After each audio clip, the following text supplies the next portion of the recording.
Cool. Welcome everybody to With Great Power Comes Great React Hooks. So you might notice the title. It's derived from Uncle Ben's quote in the Spider-Man movie. Remember, like with great power comes great responsibility. So yeah, React hooks, responsibility. Probably a bunch of people be like, I don't like it. It's too much responsibility. Let's not talk about it. And yeah. Anyway, my name is Glenn Reyes. I'm also Glenn Reyes on Twitter, but without the E's. And yeah, this up there is my face, so in case you don't see me. I'm also a freelance JavaScript engineer, mostly working with stuff like React and GraphQL. So yeah, in the past I've been working for clients like Volkswagen or Kleiner Perkins, where I helped them to migrate from traditional REST architectures to GraphQL. And before that, I was working on a lot of stuff with React. And also, I'm from Vienna, Austria. So this in the background is the city of Vienna. And there I help co-organize the React Vienna meetups together with some other people. And if you ever get the chance to come to Vienna, feel free to reach out to me so we can maybe check a meetup or even a talk if you want to speak there. So we do that every month.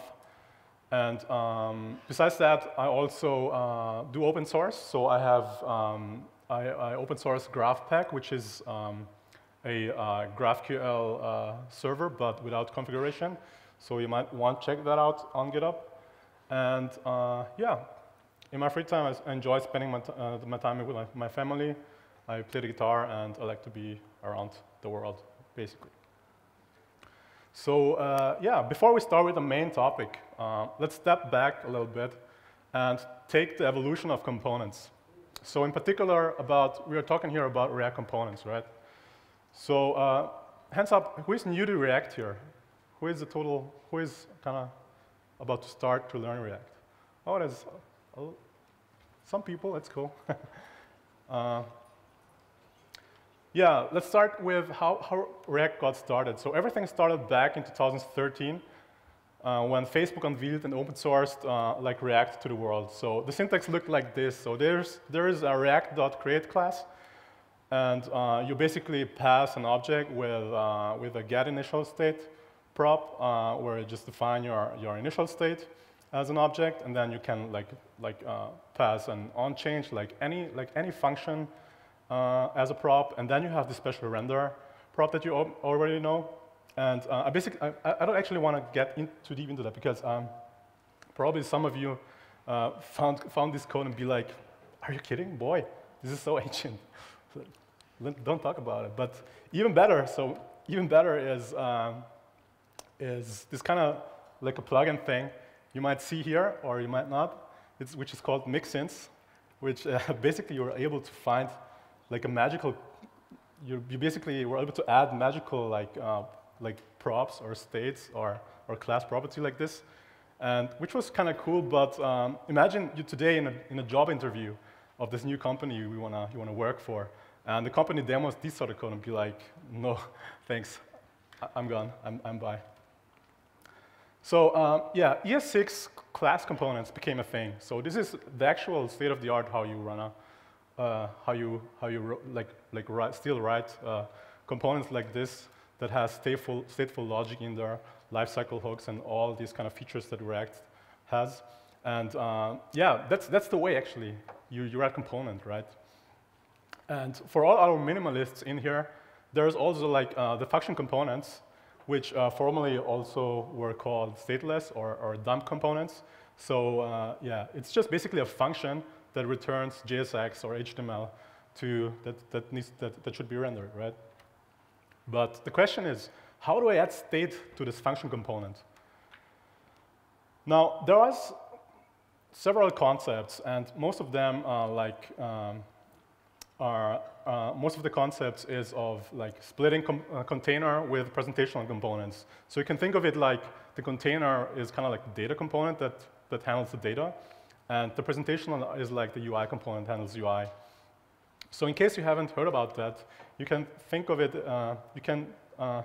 Here's a quick example of that, where basically have my data component that uses the UI component, and in the my data component you basically have your stateful logic, like your actual class, like React class component, with the modifier, and you basically pass it just to your UI component, like the value and like the modifier, the on-change handler.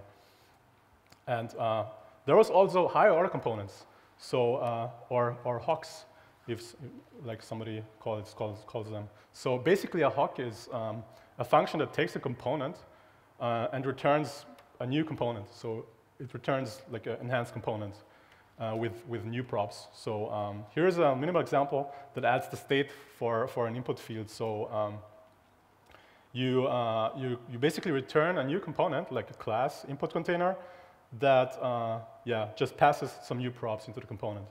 And you'll be able to utilize that just with a function, right? So the drawbacks here are, with hooks, there is this problem with the prop name clashes, and it's very unpredictable, especially when you have like many hooks, and it's not clear at first sight what the hooks is adding. And the idea was to compose like many hooks together, or logic, by doing this, and or better, by using this compose utility function that you find on most utility libraries, or like popular libraries like React Apollo or Ramda, which utilizes these hooks composition. So it's nice to have them like in a kind of like a list all together. So for example, there is with props, with state, with login, with anything, whatever, and then in the component you have basically all the logic as props. So yeah, in some cases hooks were not so ideal, but yeah, thank God render props came around not so long ago actually. So the idea of render props was you return a prop, for example render, as a function call, and then you're gonna pass data or any information to the function argument, and then you use the component, and you'll be able to access to the data through the arguments by this arrow function, and just render them to your page and pass them to other elements. And also, a very common way to use render props is the way you use it with children prop, right? So you can just access them through your components by the children like this below, and some of them might find that more awesome than the actual render prop, but you might notice that this comes also with problems. Especially imagine having a lot of this. So like in your render, what you return, it gets really messy when you have a lot of this, because all the nesting and all that stuff. And in other words, it introduces the so-called like wrapper hell, and it pollutes your component tree really fast. So it makes debugging really difficult. And yeah, you could probably think of solution of this because it's the topic of my talk, which is hooks. So what are hooks? What are React hooks?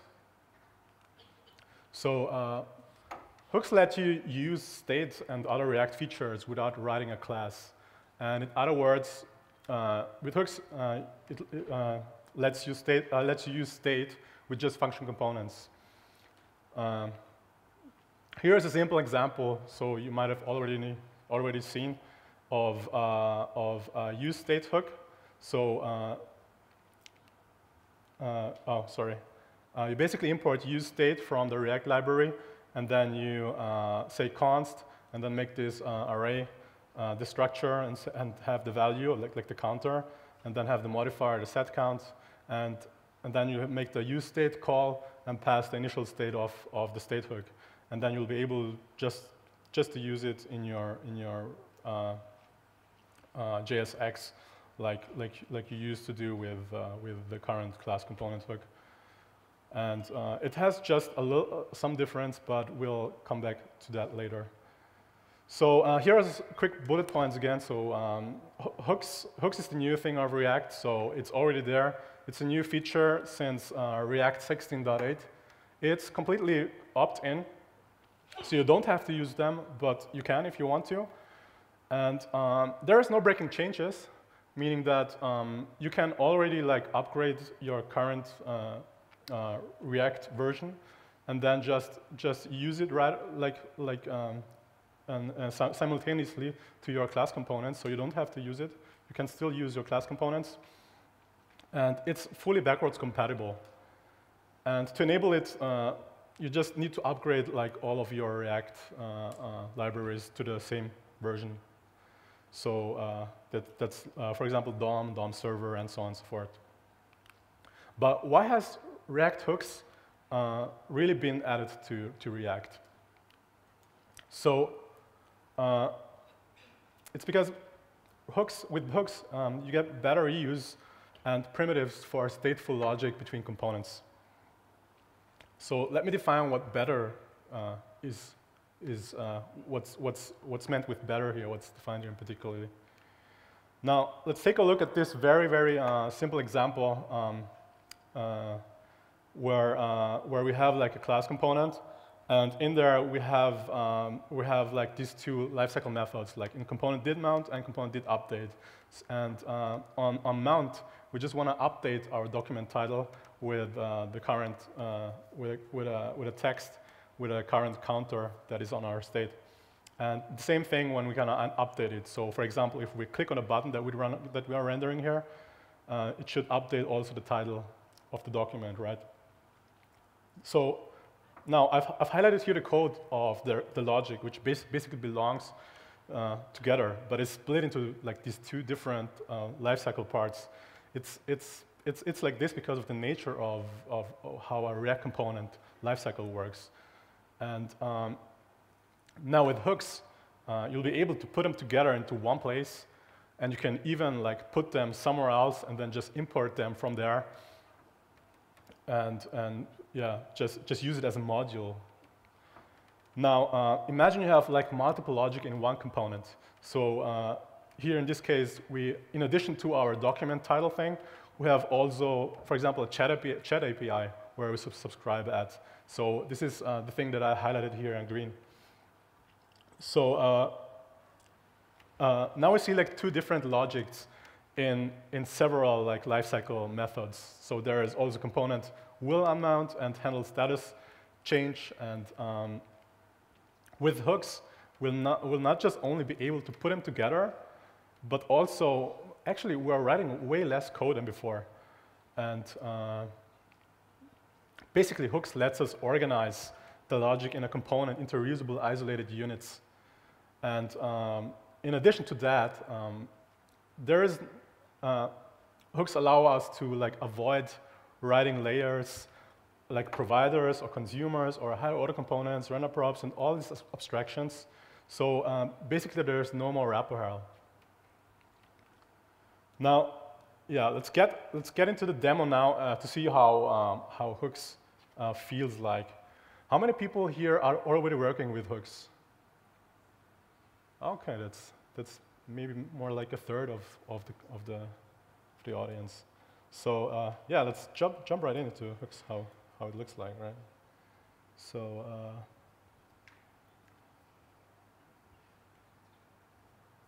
is there a way I can mirror the screens? Command F1. The problem is I have a touch bar. I don't have display. Usually I see the display icon up there, but it's not there.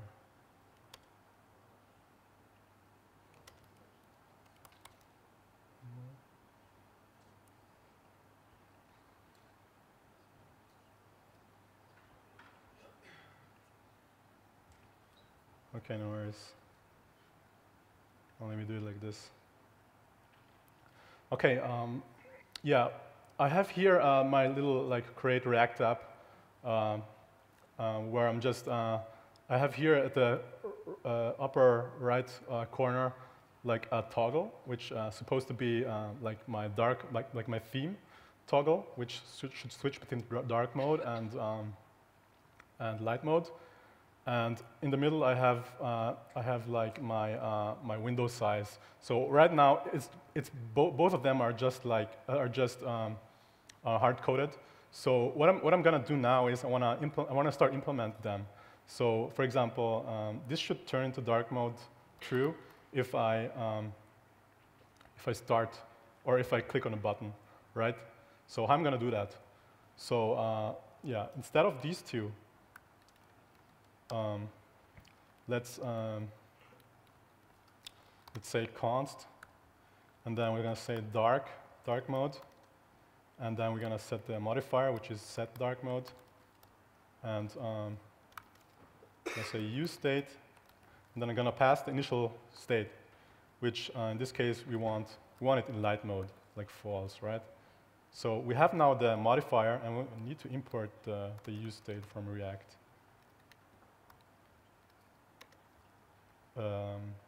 Use state. So we have the modifier now. Now we need the toggle dark mode function. So I'm gonna implement that real quick. Dark mode. So I'm gonna say const dark mode, and then function.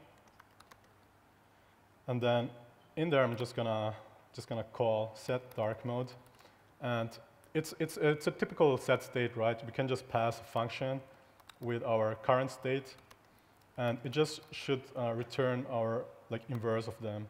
So if it's false, it should be true, and if it's true, it should be false. So now we have these two implemented, so we can delete them. So let's check out if that works. So it's good. Cool. So now we're here in dark mode. Now, what about window size? Or actually, I don't want to have that 2 lines in my code. I want to move them. Like I'm just gonna cut these code. Just want to move them into like a custom hook. So I'm gonna say just const, or let me define a custom hook first. So it's gonna be outside our component, which is const use. It's going to be a function which is called use dark mode. And then in there, we're going to be all that. And then we're just going to return what we need from there, which is the dark mode value, like the theme value, and our toggle function. And then in our app, we're just going to use that. So we're going to just say the structure, dark mode, toggle dark mode, and use dark mode, right? So still okay. Cool. Now let's check out how we do with the window size. So I'm gonna change branch real quick, where I have everything prepared. So I just moved here in this new branch, use dark mode into as a module, so it's not too polluted in our code now here. So let's implement how window size works. So again, I'm just going to use it here. Use state, and then we want to like set the initial state. So I just need to import use state here again. So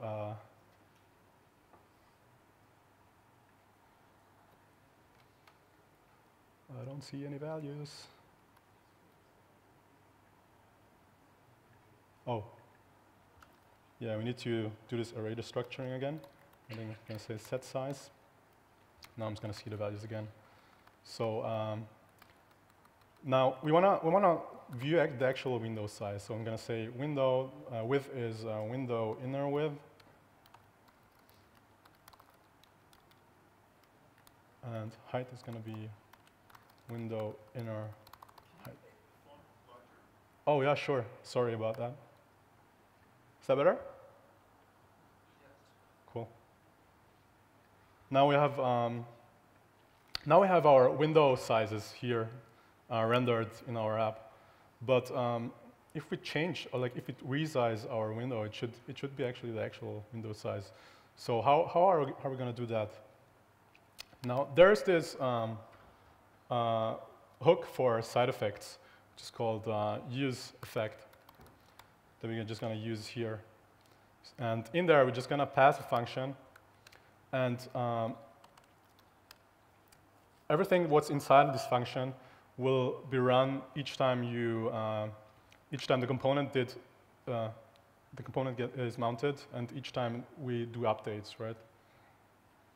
Now let's do that. We're just going to say set size, and then just going to pass the same thing here again.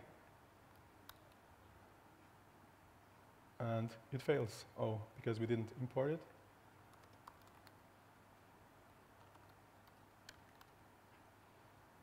And let's see if that works. That's cool. But the thing is, there's actual this resize event handler of what we can use from the window. Why don't we do that? So we can just say window add event listener, and then we say here resize, and then in there we're gonna pass a function that does that, right? Like this. But if you think about that, this is going to be called each time I do updates, each time the component gets rendered, and we don't want to do that.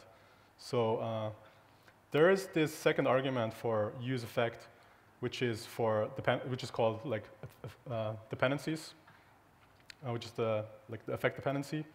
So it's basically a list of props or values where use effect will check when one of the value will change.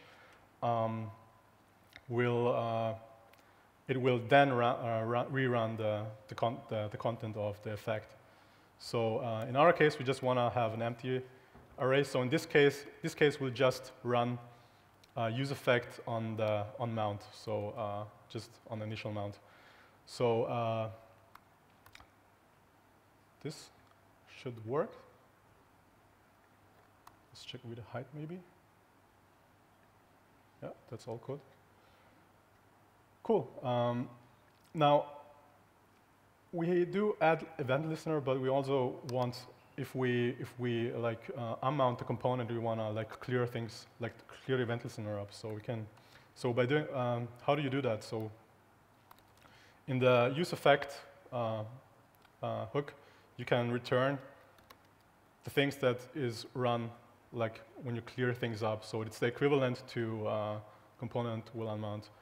So in this case, we're just gonna say window.remove event listener, and then we're gonna say resize, and then we're just gonna use the same function that we do here, but maybe we find it here, handle resize, and then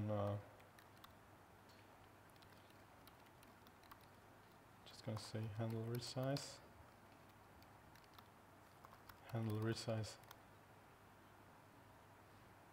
So now this is now super clean way of how to like write like this kind of logic in a React hook. And same thing we did with the dark mode. We can move all this logic now into a separate function. So I'm just going to cut this out. I'm just going to say const, like, I'm going to define a function called use window size. And in there, just going to put all the code that I've just written here, and going to return the size, like the actual value of the window. So then here, I'm just going to say, actually, size. I'm going to say window, use window size. And then it should still work, I think. Cool. Now I have that implemented, and let's. What I want to do now is just move that again to my hooks module. Now I want to like disappear. Like I want to make our window size, like the text here in the middle. I want to make that disappear after a second, for example. So I can do that by like working with this flag. So when I set that to true, it's hidden, right? So it's not there. So how do I do that? So first, we probably need a time. So I'm just going to define it here. So I'm going to just say my timeout is 1,000 milliseconds. Then instead of const hidden false, I'm going to use the use state again. Use effect we're going to need later again too. So I'm just going to say use hidden, set hidden, and then I'm going to say use state. And I want to just make this appear while I'm resizing. So I'm going to say it should be hidden by default, right? And then I'm just going to say use effect. And in there,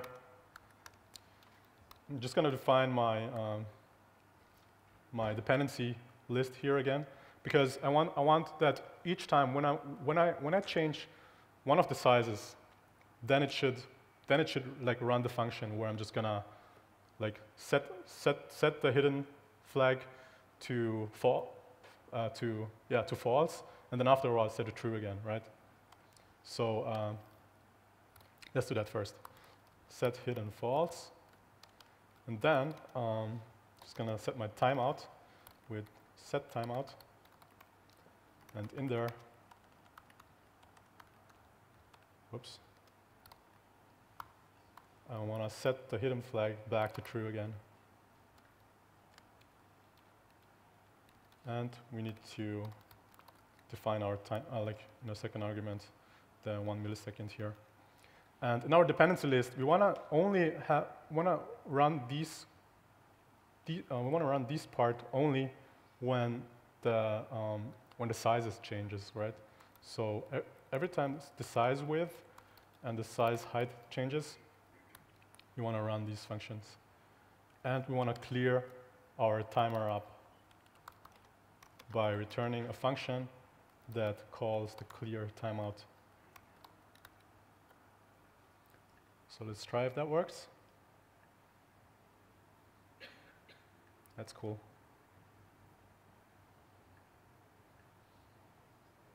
Cool. Yeah, this is like a very simple example, actually. But let's have a look at the little bigger example. For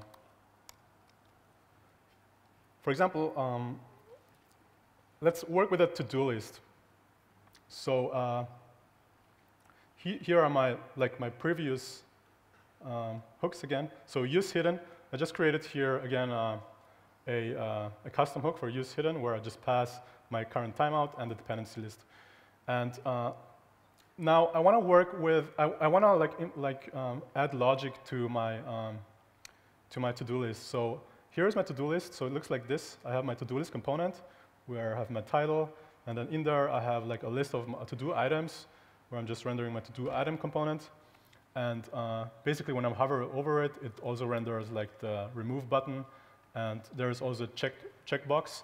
So when I try to click here, nothing is happening. So there is no logic added yet. So let's do that. So let's start maybe with the input component here, which basically takes the same props like a regular HTML input component. So right now I'm just rendering an empty string as the value. So this is the value of the input string. So again, I'm just going to use this use state. And then here I'm just going to say use state. Like the initial value is an empty string. So we have array destructuring here again, and then state, and just set state, set text and set text. And the set text we'll use in the onChange handler of the event. So here we're going to say set text event.target.value, and now we can just write some text. But yeah, probably wanna keep the text when I come back to the page. I wanna kind of like persist it. So how do we do that? So how do we persist? So I have already written a custom hook for persisting data. So which I have here called use local storage. So what is use local storage doing? So it basically uses also the use state that I'm doing here, and it basically like utilizes local storage, get item, and yeah, do some more checks. But in the end, I just want to return like the stored value and the set value. So it kind of like has the same footage of what a use state has. The only difference here is now I pass a key. So instead of the initial state in the first argument, so I can set them here in my local storage. So yeah, let's just use it. Use local storage. And then instead of use state, I'm just gonna say use local storage. And then the first argument will be the key, which I'm gonna say it's just a text, and the initial state is the empty text. So let's see if that works. Around 5 kilometers. I'm gonna hit reload, and then it works. Cool.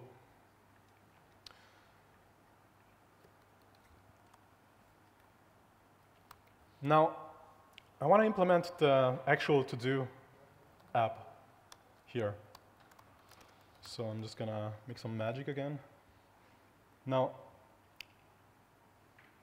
we need some functions to implement for adding, for removing, and for toggling the completed state, right? So how do we do that? Just gonna say use state again. And this will be just a empty array first. And then we have to-dos, and then we have our set to-dos. Then up there, we already have it. And we also need to implement some more functions. So we need an add function, and remove and toggle, right? Remove, toggle. So something is happening. Just gonna quit that for a minute.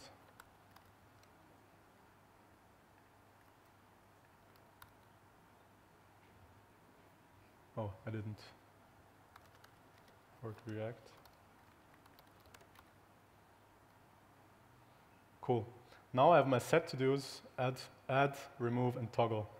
So I'm just gonna like add where I would call these functions. So for the add button, which is here when we hear the input, I wanna like add. I wanna call the add when I'm clicking on that.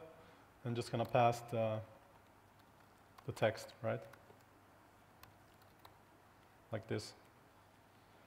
And for removing, I have here my on-click remove. I want to call remove and pass the to-do ID, which is coming from here, where I'm mapping through it. Maybe in addition to that, I also want to set the text to an empty string again once I added it, because I don't want to add and still have the same text in there. So I'm gonna call also set text here with an empty. I want to set the text as an empty string here. And at last, when we click on the item, we want to toggle it. We want to toggle the completed state. So here I'm gonna just call the toggle and also pass the ID of the to-do item. So for add, we have the text, and in there we're gonna say set to-dos, take the current state, spread our current state in our new array, and then just add a new item with a text, with an ID. I'm just gonna say, just gonna use a random ID now, and then we're gonna set a completed state to false initially. So let's see if that works. Cool. That's good.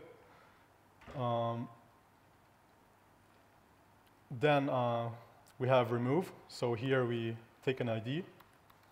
I'm just going to say set to-dos. Or actually, oh yeah, we're going to say set to-dos. Set to-dos. Take our state. We're going to call the filter function. And then in there, we're going to say, give me all to-do items which does not match of the ID that we have here. So we just kind of remove it only. So and with toggle, we have the similar thing with just going to say set to-dos state state. Going to call the map function, and then we map through all to-dos, and we're going to say if the to-do matches our current to-do. Just going to say spread through our current to-do, and yeah, toggle our completed state, right? And otherwise, just return our current to-do. So yeah, maybe I'm just going to use local storage here as well. So this will going to stay. So this came already from my local storage. So I'll now be able to just toggle my completed state. So now I've implemented everything. Let's try also the deleting. Yeah, works. Cool. Now, yeah, this is like a more complex, or maybe it's probably still a simple example. But you can imagine when you have like a more and more complex app where you have like multiple states you need to change. There's also a thing where you can, instead of like calling use state multiple times or set state multiple times, you can also utilize the thing with reducer. So I'm just going to show it to you because I'm running a little bit out of time. So just going to show you the finished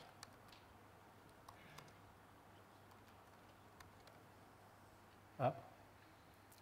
So, sorry. There we go. Yeah, I have here my custom hook where I just use local storage, as we've seen before.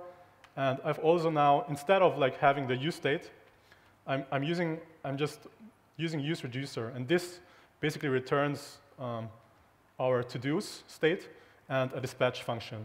And use reducer, you basically pass our reducer, what you already know probably from Redux. So it's basically a function that takes a state and the action, and in there you can say, in case the type of the action is an add, just return me that what we just already did also with our add function. And in case it's a remove, just filter through them. And in case it's a toggle, just toggle the completed state. And in our functions, we basically, what we can do then afterwards is we basically just call our dispatch function and then pass our like action type and the payload, like the text and our ID in this case. And to sync that with our local storage, we need therefore create a use the use effect to like sync them with our local stored value, and only if the to-dos state changes. And this is our like custom hook, and we return everything that we need for our app here below. And this is how you use it. And everything in our return, like in our JSX, will stay the same that we had before. So you can basically like refactor something like a complex use state case into like a use reducer if you want to. So yeah, this is the finished hooks demo. So let's get back to the presentation.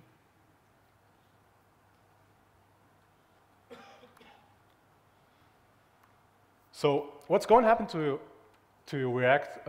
What's going to happen with React classes? Because there's now a new API. Is this going to be deprecated, or probably it's gonna go into a separate package, like what was done with React create class? And the answer to that is actually nothing. So there is no plans to remove, like, according to the React team, there's no plans to remove classes from React. And they'll work side by side. So there is no need to refactor your current app to that.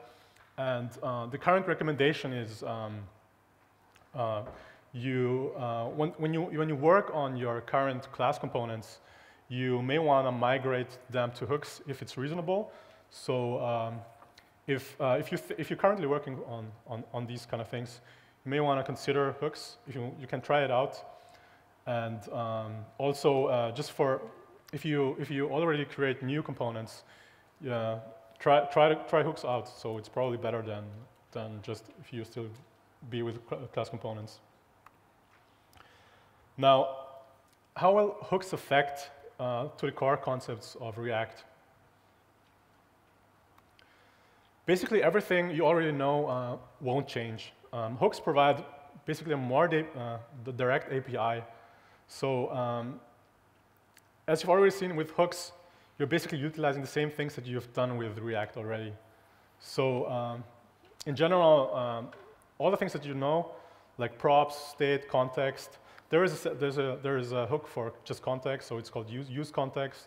You can use that, and there is also for refs, use refs, and everything that the lifecycle can do, you can basically also do with the use effect or in combination with other hooks.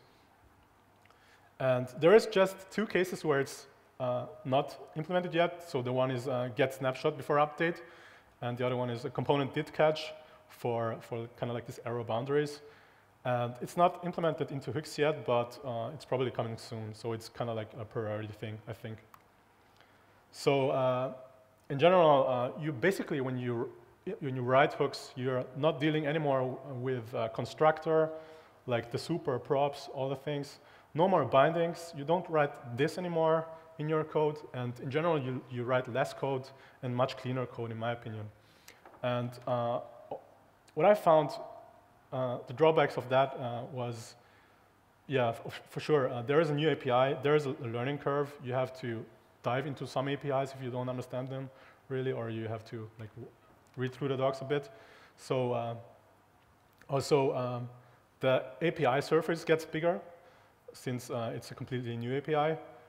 And yeah, as I've already mentioned, not everything is covered yet, but hopefully soon. And also, you can't write hooks everywhere. So there are some rules where you can just use them. So you can write hooks only from React functions. So React will not like render things properly if you try to use them in regular JavaScript, in like outside of a function, for example. So instead, you should call all the hooks only in like from function components. Like, don't try to use them in class components. They might lead to bugs. Or call hooks from a custom hook, and yeah, hooks needs to be also at the top level. So meaning that you cannot put them in a condition, for example, in an if condition or in a loop or something, because they rely on the call order. And what I mean by they rely on call order is that let's take a look at this example.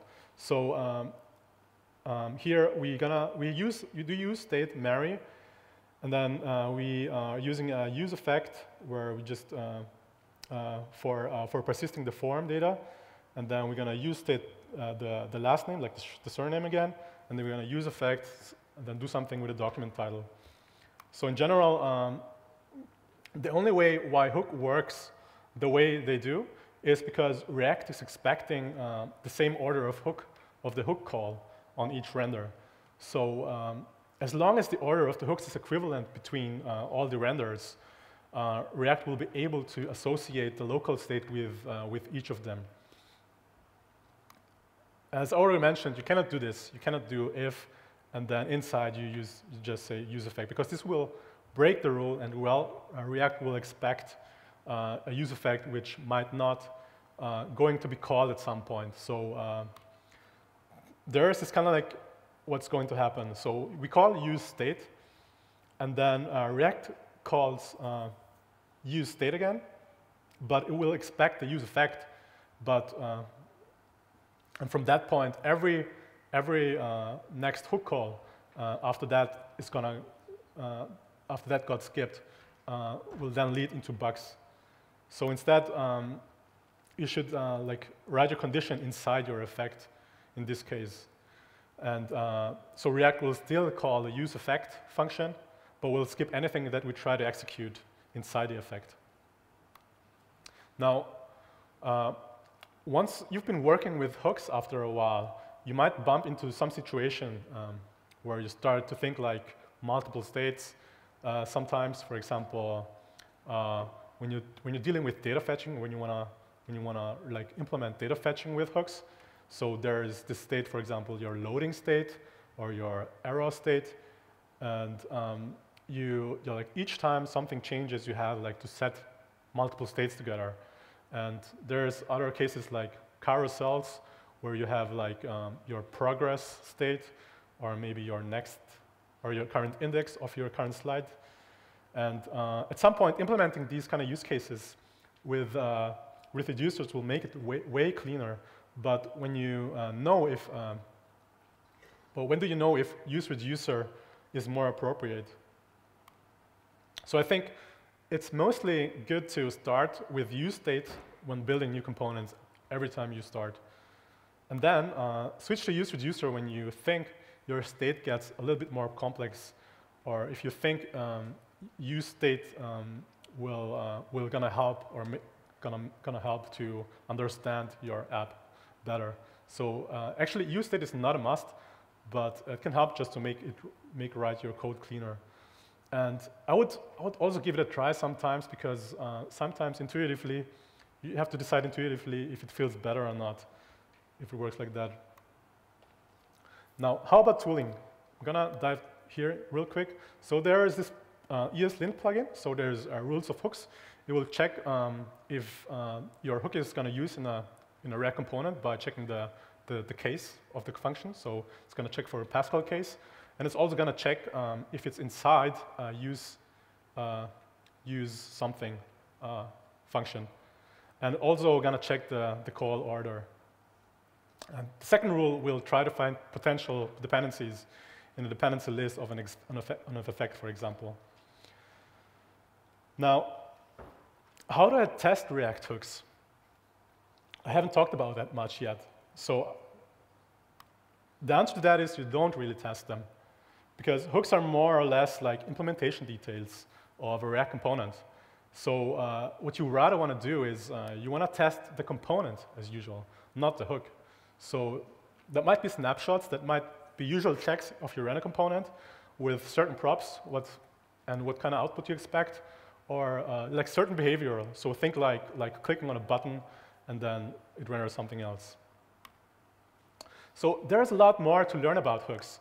So I have here a list of like things that I found interesting, and the one is like the docs in the official React page. So if you start with hooks, I would recommend like go there first and read that. And the second link is like the blue one is like a list of current React hook libraries from a friend Nick Graff, who is maintaining that. And the third one is a nice repository of awesome content all about hooks. So there's videos, there's all kinds of articles, and also libraries. And the last one is just my demo. So if you're interested into looking into my demo, you can check these out. I'm also gonna tweet out this presentation once I'm done. So if you have more questions about hooks, feel free to talk to me. I'll be around the conference, and if you're not reach me, just ping me on Twitter. So that's it. Thank you very much.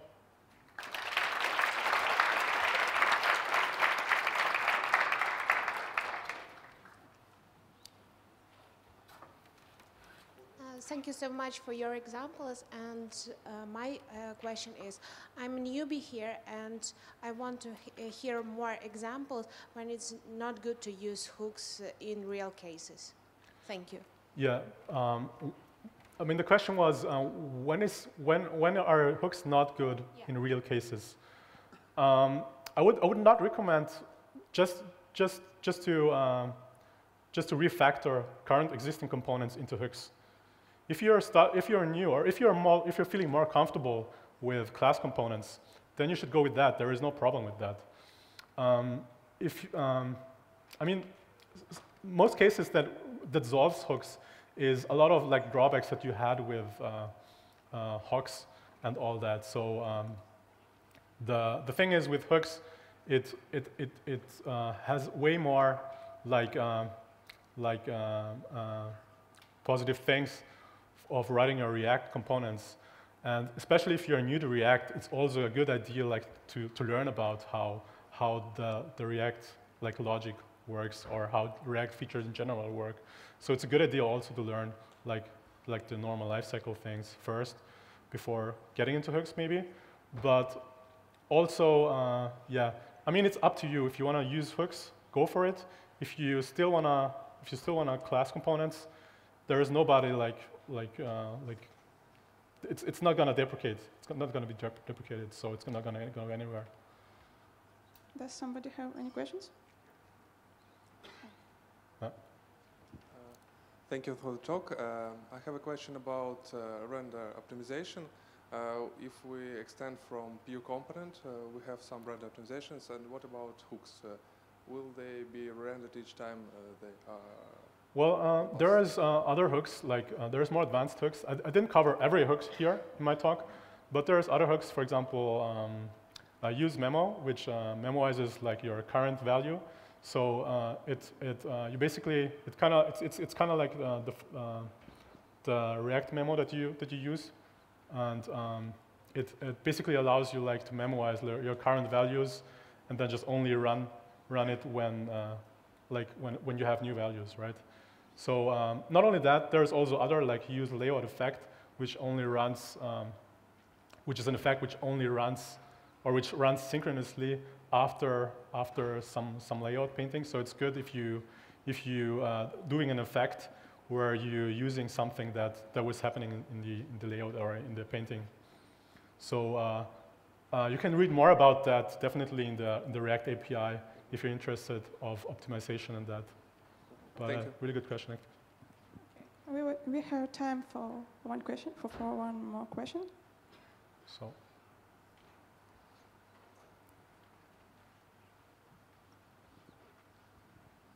Thank you for your presentation.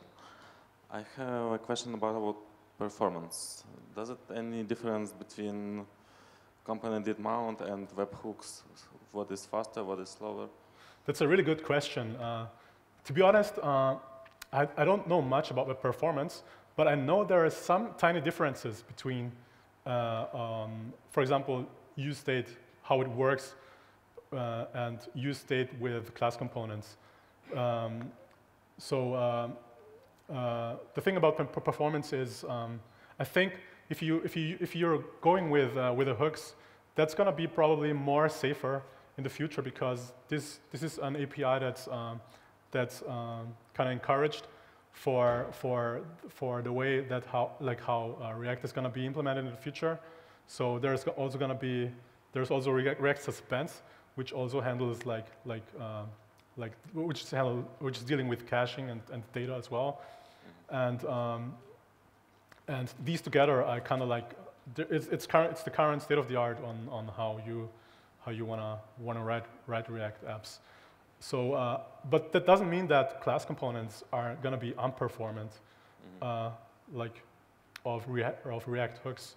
It's just if you wanna work more performance, there is other hooks that is dealing with that. So check this out in the docs. So I think there is everything covered in there. But I'm pretty sure there's not much differences between them. Thank you. So let's thank our speaker for such amazing presentation and interesting demo. Thank you very much.